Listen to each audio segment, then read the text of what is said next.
Ladies and gentlemen, let's go right into it. Tomorrow, the Saturday games, the meat of the meal. This is why you come to watch college football for Saturday games. And there are so many games out there. Like I have told you, I will be traveling to Michigan with my dear fiance, Catherine, to see Michigan State play Wisconsin at Michigan State's homecoming. I'm excited about it, but I got to be honest, 2-4, that's not looking good. And look, Wisconsin, Nope. we know their coach. We know they lost their head coach, but at the same time, a week ago they were playing Northwestern, who isn't great, but you still put 42 on these guys. Yeah. You know what I mean? So what do you expect from this game? Because both teams kind of need to get the W, but I think we really need that W. Yeah, MSU needs it in the worst way, especially with what you had last year and giving Mel Tucker all that money, solidifying that he's your guy, and then the rough start. You got, to put it bluntly, they've fallen flat on their faces. And I don't like saying that as much as they're the rival. I like them to be good. Yeah. So it's been kind of tough to watch this year, but I expect it to be a very low-scoring game. Yeah. I expect it to be two defenses that kind of hold their own here, and I'm saying probably like a 17-14 kind of game. I'm going to lean with MSU, though. Yeah. Oh, I like that. No, look, I'm obviously – I'm driving out there, so I gotta lean with MSU. I can't really go much other way. Oh man, yeah. He's saying Wisconsin has some dogs, man. Can't deny it online. Oh, absolutely. And look, if they get back to that running game and get back to what they do best, they will be fine. A week ago, they almost got up to 200 yards. You talked about this guy in the early part of the season, Braylon Allen. He had 135 yards, but that is significant because 2 weeks ago, they came out of the game with only 8 yards rushing. And, hey, Tanner, you talk about them having dogs. That might have been – those dogs got to show up. Right, exactly. Yeah. They got to play the game. That might have been one of those reasons why homeboy, got let go, among other things. You just don't put up 8 – you don't put up 8 rushing yards at Wisconsin. Especially as Wisconsin, yeah. Exactly. So, going into this game, honestly, my biggest worries about this game are Peyton Thorne. Right. Yeah. He's been here a couple years. He just doesn't seem like we talked about it when Lombardi was still with us. Lombardi started over him. Like Peyton Thorne just seems like an okay type of guy, over 1,200 yards, 9 TDs, but he also has 7 picks, man. Yeah. So, and that's the problem. Yeah. And that's what worries me in this game because he gives away just as much as he might potentially help us. And with us only having, we got Coleman and we got Reed out at wide receiver. We're kind of running back by committee. I don't want to get in a shootout. Nope. Because I don't think that's something we're going to be able to handle. And for them, Braylon Allen, you know what he can do. 600 yards, 6 TDs. He's going to make it happen. But you got to make Graham Mertz beat you. That's what exactly. And elaborate on that, Alex, because we've talked about Mertz being kind of iffy. Like they have a team, but they have to get some quarterback play. Has he shown you anything that makes you think they're going to get some quarterback play up in the coming game? No. And to me, both these quarterbacks are kind of the same. Yeah. They're both talented, but they hurt you as much as they help you. Yeah. So if you're Wisconsin or Michigan State, make the quarterback beat you. Yeah. Load up to stop the run and make them put it in the quarterback's hands. And I think both teams are going to try and do that. Whether they are successful in that or not, who knows? But, yeah, to me, we just talked about Peyton Thorne. To me, Graham Mertz is kind of in the same boat. Just he doesn't wow me at all. Yeah. And the thing is, if Mertz can start trying to go deep, trying to take the top off that defense, look, Michigan State gives up almost 300 yards passing a game. Like, they are not great in their secondary. They're was definitely and that was definitely exposed a week ago against Ohio State. So Michigan State is going to need to play stout defense. That front seven is going to have to play well and try to keep everything in front of them because those guys, those receivers, Pike, if he starts getting deep and getting behind them, it could be a long day for Michigan State. And at homecoming too, not a good look. That's not one where you don't want to show up. Like, right. You bring everything to that homecoming game, 100%. Oh yeah. Said, wait, leave my Stetson alone. Nobody, no, we're not talking about Stetson. We talk about Peyton Thorne, buddy. I think he might be watching earlier though, because we said we're not talking Stetson in the quarterback thing. Oh yeah. Clarify that we're not talking about guys in the Heisman conversation. That's why Stetson was brought up, because he is still in that conversation. We weren't dogging on him. We ain't dogging on your dog. Come on now. Yeah. But Alex, look, let's go 20, 30 miles away. And you guys in a prime time matchup, number 10 Penn State, number 5 Michigan. You said it yourself, this is the first real test. What are you expecting on this game? I'm expecting 2 running games to absolutely try and handle business against 2 very good run defenses. Oh yeah. So again, I'm expecting a low scoring game. I don't know what the over and under is for this, but the 8.5 or 7 points or whatever it is too much. Yeah. That they're giving Michigan right now. It is too much. I expect Michigan to walk away by a field goal. Blake Corum might have his Heisman moment here. Yes. But to me, it's going to come down to, for Michigan, if we can force the ball into Sean Clifford's hand and make him throw a bunch. Because I don't remember what the exact numbers are, but when you make him pass 35 or more times, they don't do very well. Yep. When he's under 35, I think they've only lost like 1 or 2 games with Clifford as the quarterback. So same thing as I was talking with the Wisconsin-Michigan State game. Try to make him beat you, because they've got 2 very good freshman running backs that can house it from anywhere on the field. Yeah. They have that home run speed, that home run ability behind a good offensive line. So to me, like, Penn State scares the hell out of me, if I'm being honest. Like, I don't know which way this game's going to go tomorrow, to be quite honest with you. Yeah, it's going to be interesting. And in quarterback play, I definitely believe is going to be the X factor. You know what you guys are dealing with J.J. McCarthy. We talk about a Heisman moment for Corum. McCarthy could really make a name for himself in this game. But he's going against a wily veteran, the 6-year guy. Clifford has been there forever. Forever. You know what I mean? And look, like you said, he's not blowing up. He's not taking the top off defense. He barely has over 1,000 yards in the air, but it's efficient. He's doing what he needs to do. 9 touchdowns, only 2 interceptions. That lets me know he's safe with the ball, and he's going to need to be going up against a very stout Michigan defense. Yeah. So some of these comments here, I'm not so sure, guys. I wouldn't count out Penn State. That's a damn good football team. They're 10th for a reason. Now I will say, whoever wins this game is 1 game away from making the playoff. Oh yeah. If Penn State beats Michigan, then if they beat Ohio State, they're walking to the playoff, because nobody from the Big Ten West is winning the Big Ten. Yeah. It's whichever one of Penn State, Michigan, and Ohio State goes to that Big Ten title game is making the playoff at this point. Oh, yeah. It's going to be interesting. It's going to be interesting. And look, hey, both of y'all, like you said, both of y'all have solid running games right around 200 yards a game. And both of those defenses give up almost just one. You guys just over 80 yards a game, and them just under 80 yards a game. Yeah. So those run defenses going against that, I mean, it leads to our point, man. Quarterbacks are going to have to be the ones to do it. And which defense is going to get that turnover? Which defense is going to turn the ball over and really help out their offense or even score themselves? So it's going to be interesting. Ooh, Penn State is good at pretending.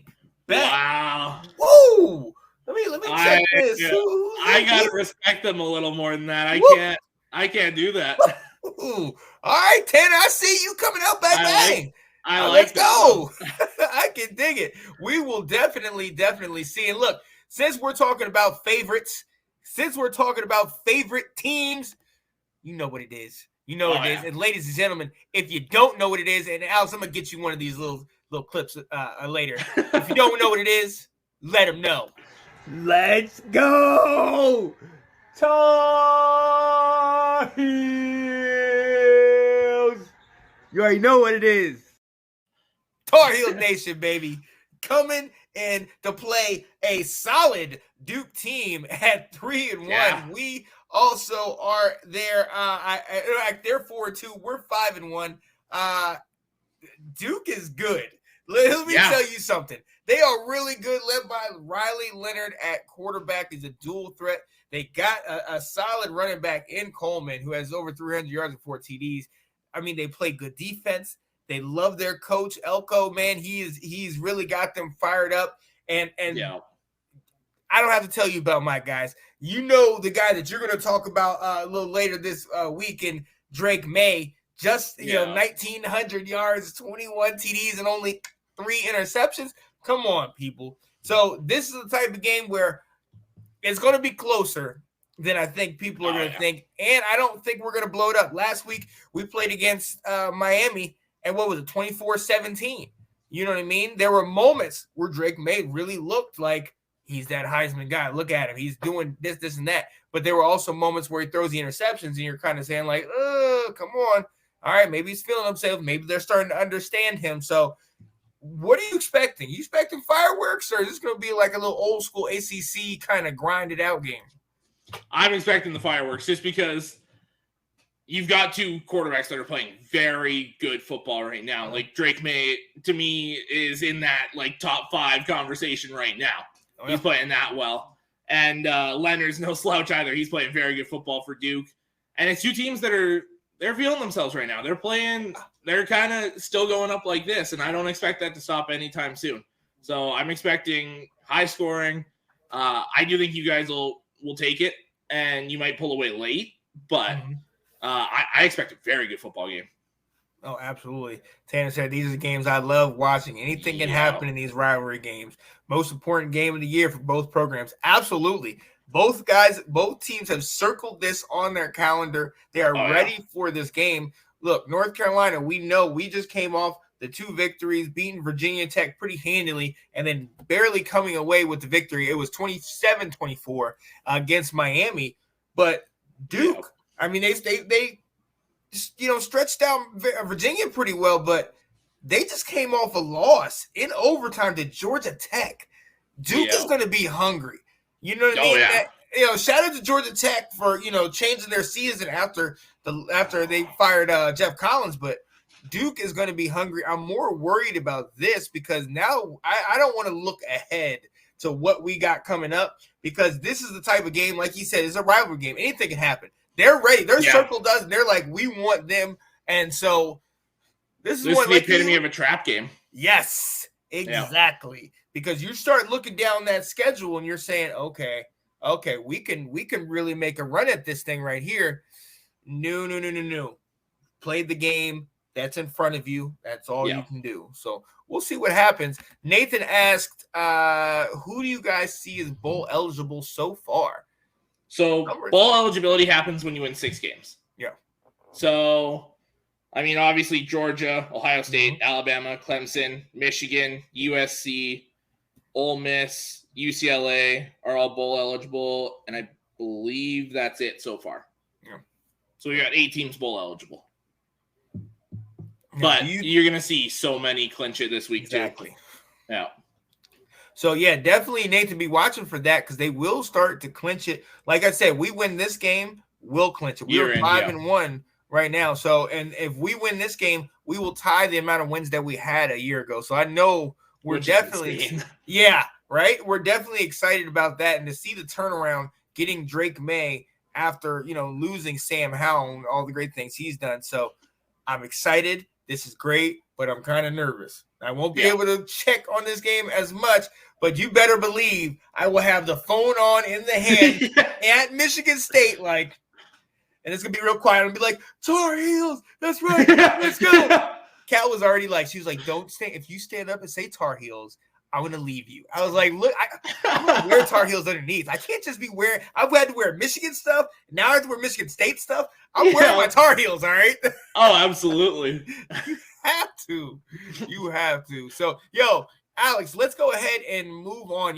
There's so many other games on this docket. And look, let's go to this one, because when I was writing it up and you and I were joking about it, I just naturally put in number 19 Oklahoma. And I was like, wait, because my mind couldn't compute. Kansas still, even after loss, is still ranked.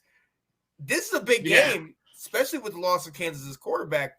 What do you think's happening here? So it's going to be interesting to see how this offense looks without Daniels, because they're going to Jason Bean is his name. He's a senior, transferred from North Texas. So it's a guy that's had a lot of experience. Numbers don't ever really look great, though. Yeah. Like he hasn't thrown for more than 1,500 yards. The most touchdowns wise he's thrown for is 14, 5 interceptions that year. Last year was 1,250 yards, 6 touchdowns, 6 interceptions. Completion percentage is between 50 and 60. It's not great. Quarterback rating has been solid every time, though. But it's going to be interesting. Now, I will say Kansas is a lot better than North Texas. Yeah. So that might be something to look at. But, I mean, last week when he came in, what do you have? On the season so far, he has 286 yards, 4 touchdowns, 1 interception. So he's been solid when he's been called upon so far. Interesting. I don't know about that. I don't know. And the reason why is because the biggest issue for Oklahoma has been their defense. And obviously everybody points to Brent Venables like you were this defensive guru at Clemson, but he had a certain kind of talent at Clemson. He had years of picking his guys and molding his guys in there. He doesn't have that here in Oklahoma. And look, right now, Oklahoma can't stop anybody. Wow. See this? This is pretty good. This is what gets people banned, okay? and to bring up Shane Battier. Wow, Ben. Okay, bang, brother. Let's go. I hope we crush FSU. Let's get it. Didn't you guys already beat them? Did we play them? I think you played them already. I think you played them last week. Is that it? We played last? No. We played Miami last week. Hold up. It might have been 2 weeks ago. Or 2 weeks ago, yeah. I think you guys played them already. No, I don't think we played them this year. In fact, I don't think we do. That's surprising. Virginia Tech. Oh, I thought you guys already played them. Maybe I'm thinking of somebody else. Oh, I was thinking of Wake Forest. Never mind. My bad. Oh, okay. Yeah. Because Wake Forest and FSU played the other week. That's what I'm thinking of. Okay. What's going on, Johnny Dean? So yeah. So I mean, let's look. Let's answer this one. I mean, is there? I mean, we know Daniels is out, and we know the backup's in, like you just talked about. But is there any shot for Oklahoma? Because look, outside of their defense, they still didn't put up anything against Texas. Everybody wants to say Texas is not back and everything, but Texas is their offense with Quinn Ewers is definitely back. So, is there any hope for this Dylan Gabriel-led offense of Oklahoma? Well, here's the thing with Gabriel is he didn't play last week. So he took a nasty hit 2 weeks ago, was in concussion protocol, did not play last week. Yeah. So I think if Gabriel's in, that offense is quite different. But to say they're going to beat Kansas, unless we see a huge turnaround from what they had last week, I don't see it. I still think Kansas might roll here. Huh. Yeah, there's nothing that leads me to believe that Oklahoma can do anything differently from what they did last week. I mean, they completely got stomped by a good Texas team, no doubt, but still, Oklahoma has got a lot of trouble, a lot of issues. I'll say this about Texas. I fully believe that with Quinn Ewers manning the offense, they might be a top 10 team in this country right now. With him leading the offense and the way they're playing, people forget they lost by 1 point to Alabama with only having Ewers for 3/4 of the first quarter. Yeah. So that's a damn good football team. No, absolutely. Absolutely. You'll be back next week. Look, hey, if it comes true, we will sit there and we'll definitely give you your love. Oh, Johnny D said Wake Forest, Alex. You reminded me of that last night. Yep. Yeah. Talk about name in lights. Well, not really. They got to get this season under their belt and go back to their lab. Yeah, look, it's that first season we talked about last year when Sarkisian came to Texas. It's the same thing going on in Oklahoma. I mean, look, you had your guy in Lincoln Riley, and then all of a sudden he cuts and runs, takes some of the top tier talent with him to USC. A lot of it. Right. So obviously it's rebuild. And then you got this guy that's a defensive coach. You go from a brilliant offensive mind to now a defensive coach. There are going to be some huge hiccups, not hiccups, belches. Like it's going to take some time. So we'll see. Right here. They have no chance. That to me seems more realistic, but he said, we'll see, boys. We'll see. Oklahoma by 14. No. You know what? If Oklahoma wins, it's by a field goal. You know what, Tanner? Because I know where you're going. Because you're dedicated to this, I'm going to bring up Janae in this one for you, man. That make me crazy. That was for you, Tanner. No. Let's get it. Anthony brings up a great point right down below there. Yep. Yeah. It's hard to turn it around first year. Yeah, it is. It is. And so that's why I'm not getting on him as much. I mean, again, you got to put up points, but I'm not going to get on him as much because give him some time and he'll be good out of there, especially once everything. Now, I hope he gets it together before they move into the SEC because then he might be out of a job quick. I don't know if he's going to be able to do that one. Oh, Sam, what's up? Yeah. Oh, yeah. Our little troll from Thursday nights. Oh yeah.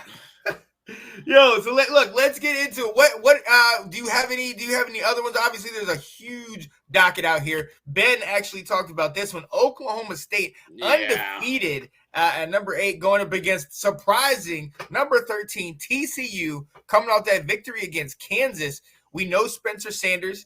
We know Max Duggan. These defenses are playing alive right now. I mean, fireworks, is that an understatement? You know what I mean? What's the over-under on this one?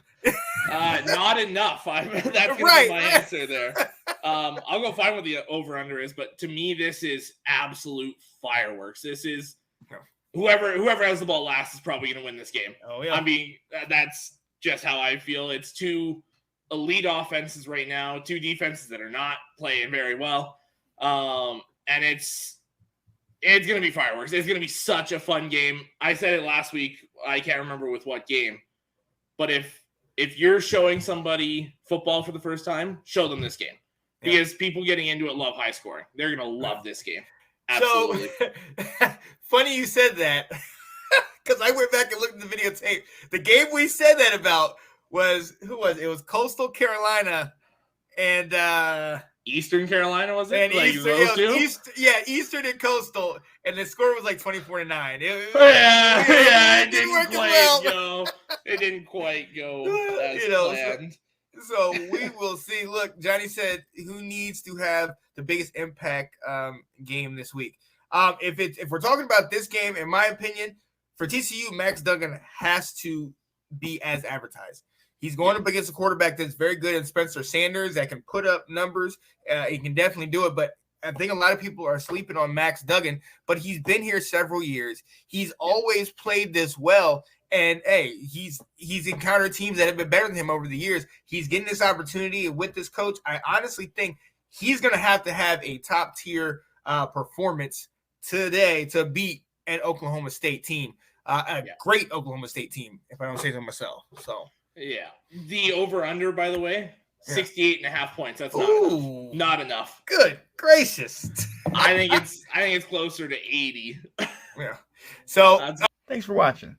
If you like that clip, be sure to check out the other great content from the Let's Talk Football community. And as always, please like, subscribe, and hit that notification bell so you'll be notified when more great content like this becomes available.